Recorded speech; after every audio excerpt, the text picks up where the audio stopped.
El filósofo Platón, partidario de Pitágoras, insinuaba enigmáticamente que había una llave de oro que unificaba todos los misterios del universo. Esta es la llave de oro a la que regresaremos una y otra vez a lo largo de nuestra exploración. La llave de oro es la inteligencia del Logos, la fuente del Om primordial. Se podría decir que es la mente de Dios. Con nuestros limitados sentidos, estamos observando solo la manifestación externa de la mecánica oculta de la autosemejanza. La fuente de esta simetría divina es el misterio más grande de nuestra existencia. Muchos de los pensadores monumentales de la historia, como Pitágoras, Kepler, Leonardo da Vinci, Tesla y Einstein, han llegado al umbral del misterio. Einstein dijo: "Lo más bello que podemos experimentar es lo misterioso. Es la fuente de cualquier arte y ciencia verdadera.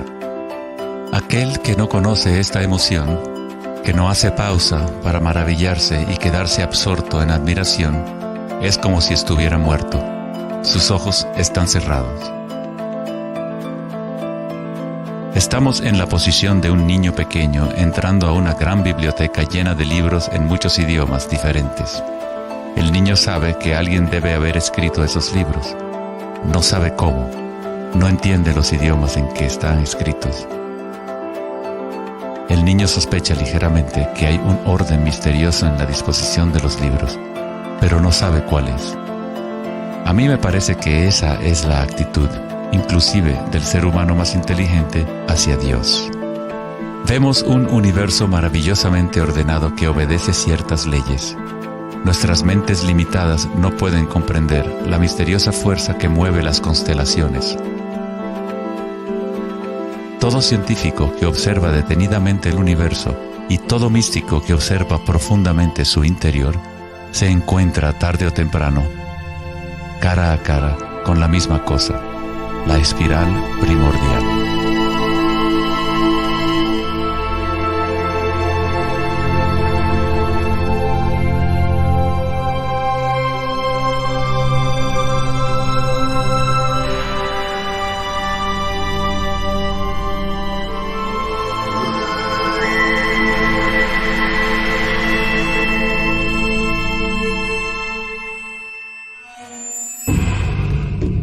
Mil años antes de la creación del antiguo observatorio de Stonehenge, la espiral era un símbolo predominante en la Tierra. Las espirales antiguas se pueden encontrar por todas partes del mundo. Miles de espirales antiguas como estas se pueden encontrar en toda Europa, Nuevo México y Utah en Estados Unidos, Australia, China y Rusia, en virtualmente todas las culturas indígenas de la Tierra. Las espirales antiguas simbolizan el crecimiento, la expansión y la energía cósmica encarnada en el Sol y en el cielo. La forma espiral refleja el macrocosmos del universo mismo revelándose. En las tradiciones indígenas, la espiral es la fuente energética, la madre primordial. Las espirales neolíticas de Newgrange, Irlanda, se remontan a 5000 años.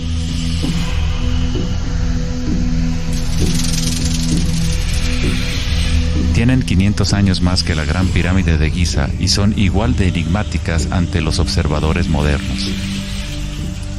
Las espirales se remontan a una época en la historia en donde los humanos estaban más conectados con la Tierra, con los ciclos y las espirales de la naturaleza. Una época en que los seres humanos se identificaban menos con los pensamientos. La espiral es lo que percibimos como la fuerza de torsión en el universo. El prana, o fuerza creativa, hace girar a Akasha en una secuencia de formas sólidas. Se encuentra en todos los niveles entre el macrocosmos y el microcosmos, desde las galaxias espirales hasta los sistemas meteorológicos, el agua en tu bañera y tu ADN.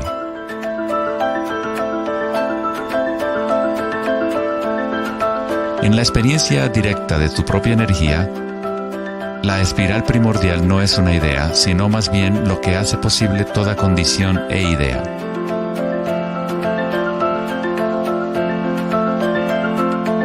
Varios tipos de espirales y hélices se encuentran en todo el mundo de la naturaleza. Caracoles,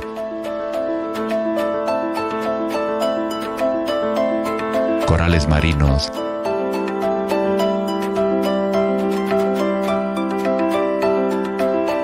telarañas,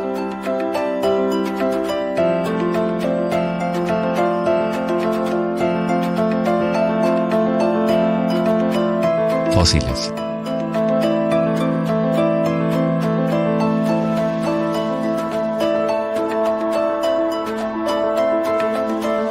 En las colas de los caballitos de mar,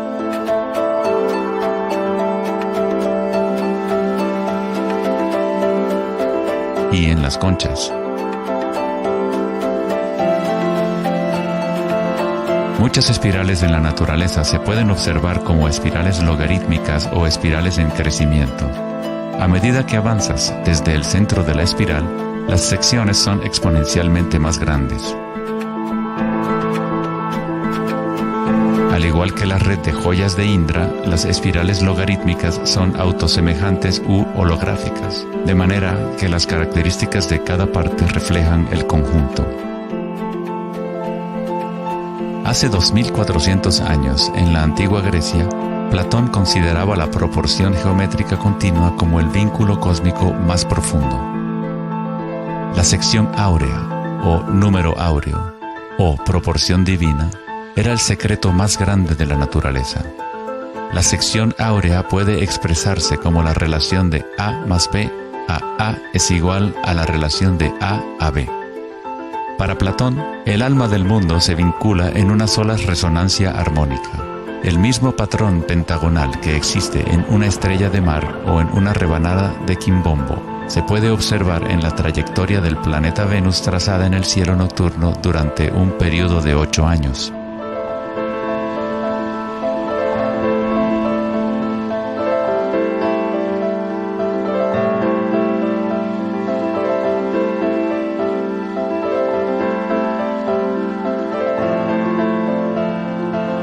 Se observa en el mundo inteligible de las formas en el cielo y en el mundo visible de los objetos materiales en la tierra, a través de este principio de la autosemejanza geométrica. Desde los patrones autosemejantes del brócoli romanesco hasta las ramas de las galaxias, las espirales logarítmicas son patrones omnipresentes y arquetípicos. Nuestra galaxia de la Vía Láctea tiene varias ramas espirales logarítmicas con una pendiente de unos 12 grados. Cuanto mayor la pendiente de la espiral, más compactos son los giros. Al observar una planta que crece a intervalos de tiempo en un video, uno es testigo de su danza con la espiral de la vida.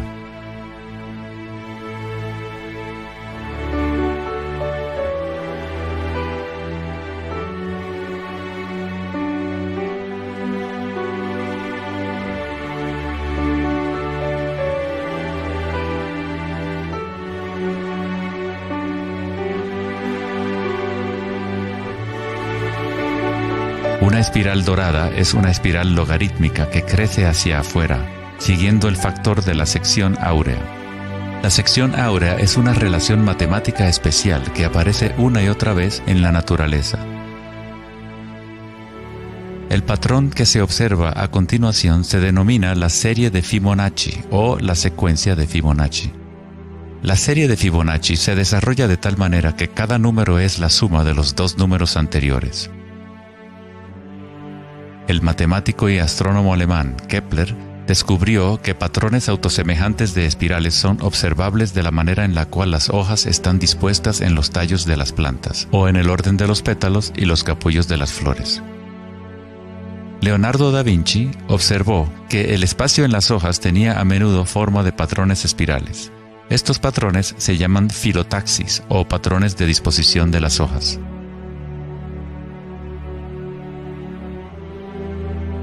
La disposición filotaxis se puede observar en los nucleótidos independientes del ADN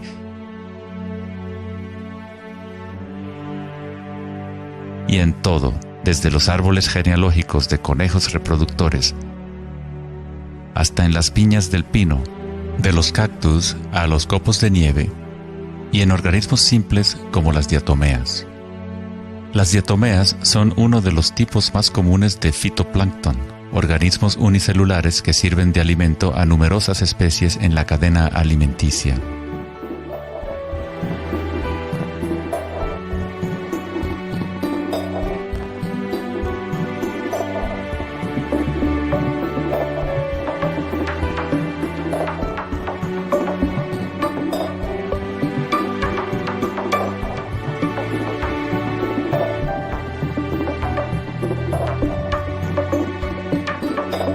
¿Cuánta matemática debes saber para ser un girasol o una abeja? La naturaleza no consulta al departamento de física para producir un brócoli. La estructura en la naturaleza ocurre automáticamente. Los científicos en el campo de la nanotecnología utilizan el término autoensamblaje para describir la forma en la cual se forman los complejos, como en la fase inicial de la formación hexagonal de ADN.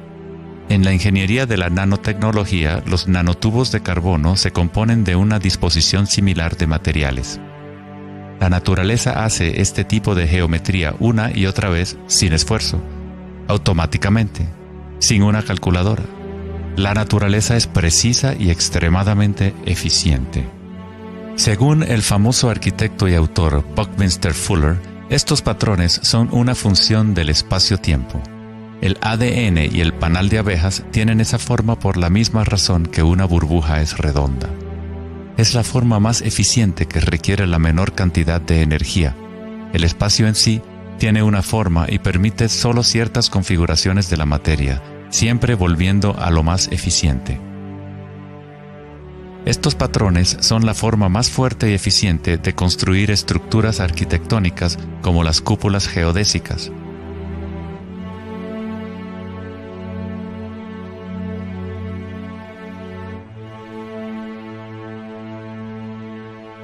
Los patrones de espirales logarítmicas permiten la exposición máxima de las plantas a los insectos para la polinización. La máxima exposición a la luz solar y la lluvia que les permite llevar el agua de manera eficiente y en espiral hacia sus raíces. Las aves rapaces utilizan el patrón de espiral logarítmica para acechar a su próxima presa. Volar en espiral es la forma más eficiente de cazar.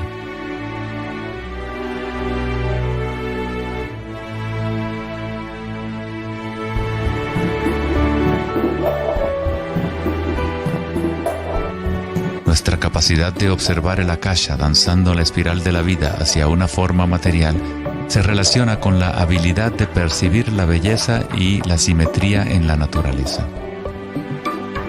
El poeta William Blake dijo: "El universo vegetativo se abre como una flor desde el centro de la tierra en donde mora la eternidad.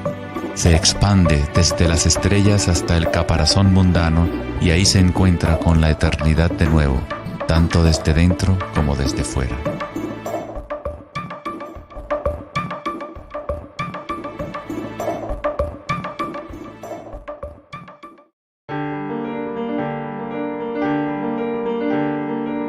El estudio de los patrones en la naturaleza no es algo familiar en el mundo occidental, pero en la antigua China, esta ciencia es conocida como Li.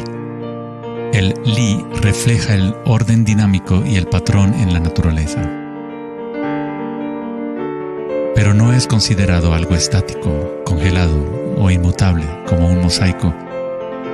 Es un patrón dinámico que se materializa en todos los seres vivos.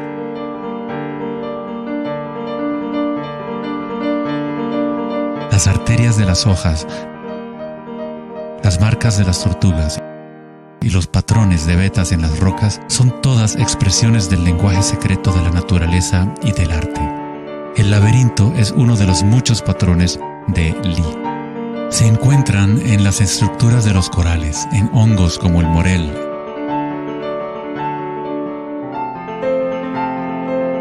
caracoles y en el cerebro humano. El patrón celular es otro patrón común en la naturaleza. Existe una gran variedad de diferentes estructuras celulares, pero todas tienen un orden similar definido según su propósito y función.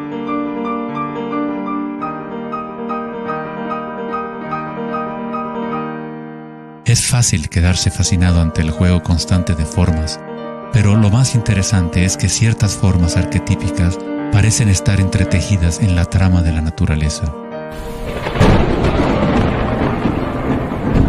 El patrón de ramificación es otro patrón Lie, o modelo arquetípico observable en todos los niveles y en todas las escalas fractales.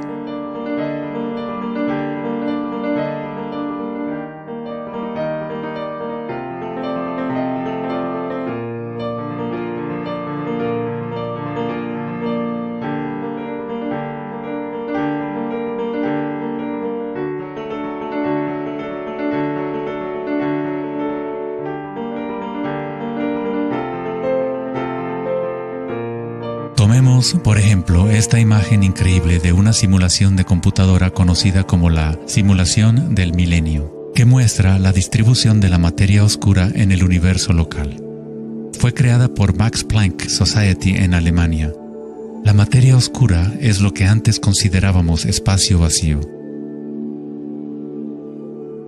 Es como un sistema nervioso invisible que recorre todo el universo.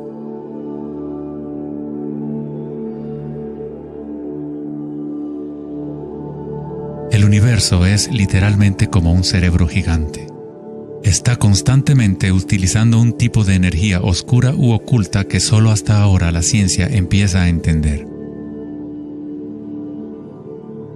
A través de esta red inmensa, la insondable energía se mueve proporcionando el impulso para la expansión y el crecimiento del universo.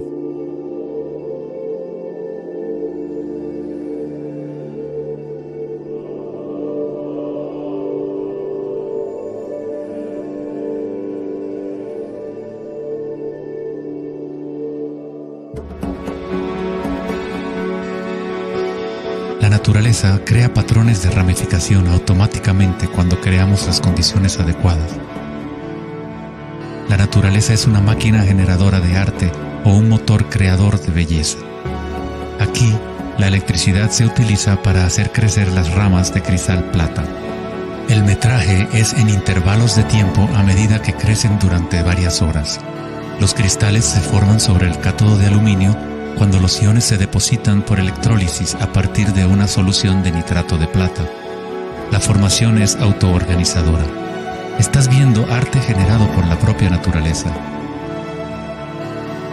Johann Wolfgang von Goethe dijo: "La belleza es una manifestación de las leyes secretas de la naturaleza, que de otra manera estarían ocultas para nosotros por siempre".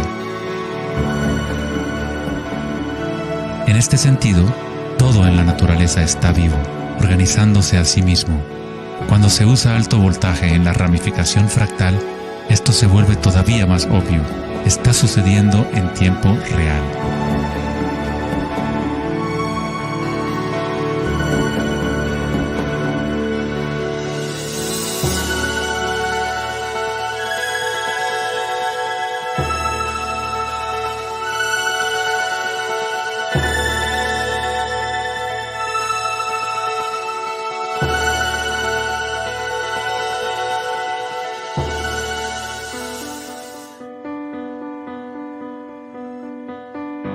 En el cuerpo humano se encuentran patrones y estructuras ramificadas por todas partes.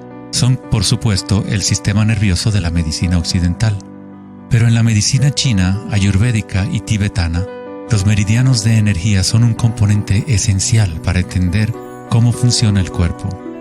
Los nadis o meridianos de energía forman estructuras ramificadas. Una autopsia no revelará los chakras o nadis, pero eso no quiere decir que no existen. Es necesario refinar las herramientas que usamos para poder observar. En primer lugar, debes aprender a acallar tu mente. Solo entonces podrás ver estas cosas primero en tu interior.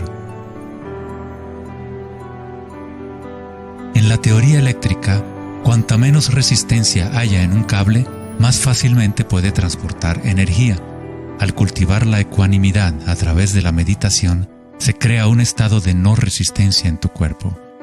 Prana o chi, o energía interna, es simplemente tu vitalidad interior.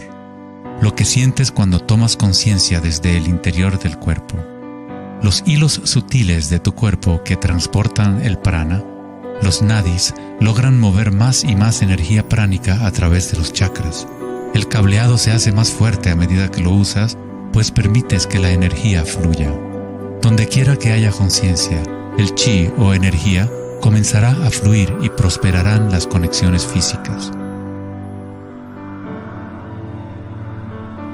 En el sistema nervioso y el cerebro, los patrones físicos de cableado se establecen por repetición. Si prestas atención continuamente a lo que está en tu interior y reduces la resistencia a las sensaciones que están experimentando, incrementas tu capacidad energética.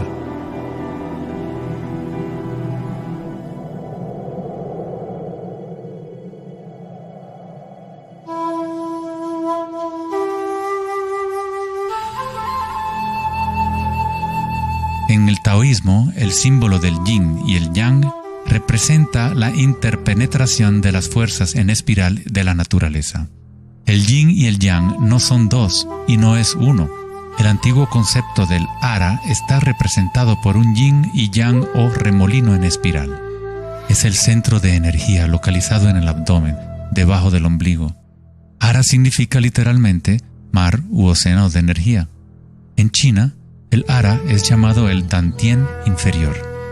En muchas formas de artes marciales asiáticas, se dice que el guerrero con ara fuerte es imparable. En la tradición samurái, una forma de suicidio ritual o seppuku era el harakiri. Esto significa traspasar tu propio ara, desconectando el chi o canal de energía. Moverse desde este centro crea el movimiento enraizado y lleno de gracia que se ve no solo en las artes marciales,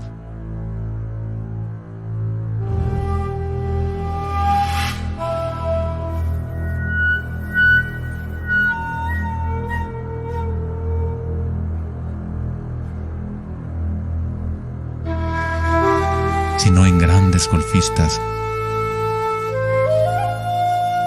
bailarinas de danza del vientre,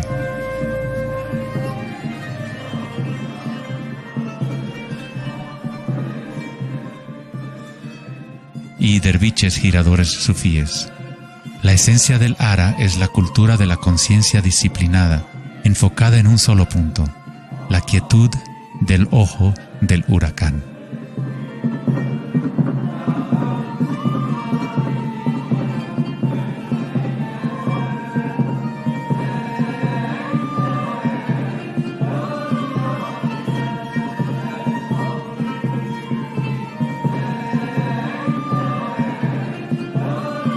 Es el instinto de nuestras entrañas con relación a nuestra propia fuente de energía.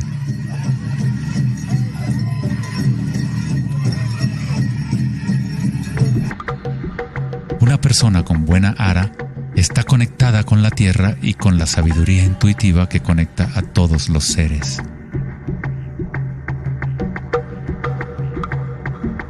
Pensar con tu vientre, el ara de Kengasai, es conectarte con tu sabiduría interior.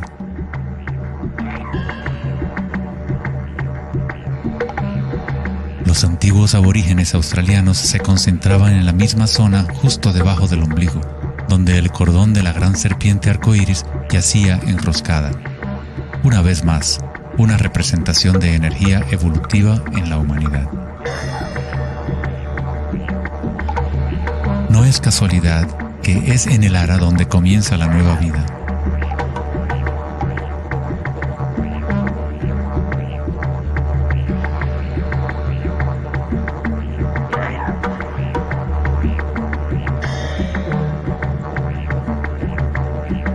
El sistema nervioso entérico, a veces llamado cerebro intestinal, es capaz de mantener una matriz compleja de conexiones similares a las del cerebro en la cabeza, con sus propias neuronas y neurotransmisores. Puede actuar de forma autónoma, es decir, con su propia inteligencia. Se podría decir que el cerebro intestinal es una versión fractal del cerebro de la cabeza, o tal vez el cerebro de la cabeza es una versión fractal del cerebro intestinal. Un oso sano tiene un ara fuerte. Cuando un oso sabe dónde hurgar para encontrar hierbas, sigue el movimiento del chi a través de sus sentidos, centrando en el ara o vientre. Esta es la conexión del oso con la cabaña de los sueños, el lugar en las tradiciones indígenas de donde proviene todo el conocimiento y regresa hacia la espiral de la vida. Pero, ¿cómo conocían los antiguos pueblos la espiral si la ciencia moderna está apenas empezando ahora a reconocer su importancia? Pregúntale a las abejas. Ellas no se han olvidado de amar. Las abejas tienen una conexión especial con la fuente como parte de un sistema simbiótico que ayuda a la belleza y a la diversidad a florecer. Son un puente entre el macrocosmos y el microcosmos. Hay un corazón que nos conecta a todos, como una mente colectiva, por llamarla así. Al igual que un cerebro abierto, la colmena envía sus sueños al mundo para manifestarse.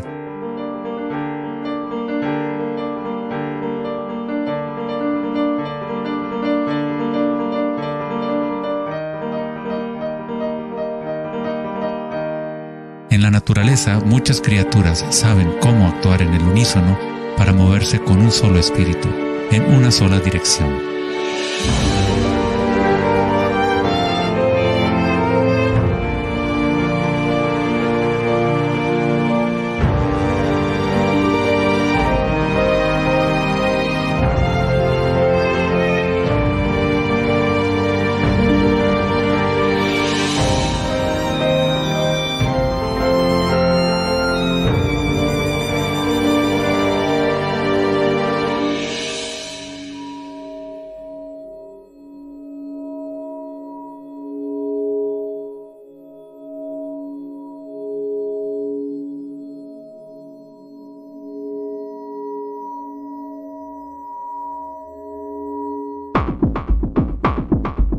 Pero no todos se benefician de las otras especies a su alrededor.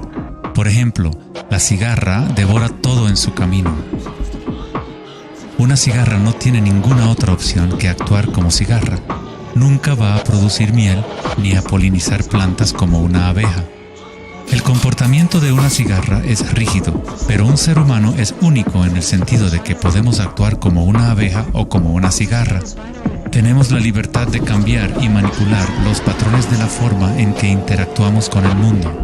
Podemos existir en simbiosis o como parásitos.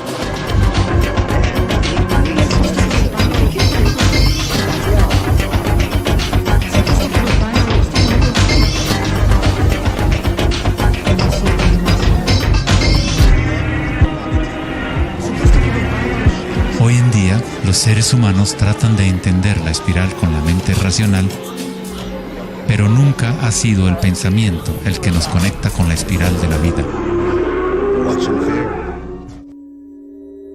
Siempre hemos estado conectados.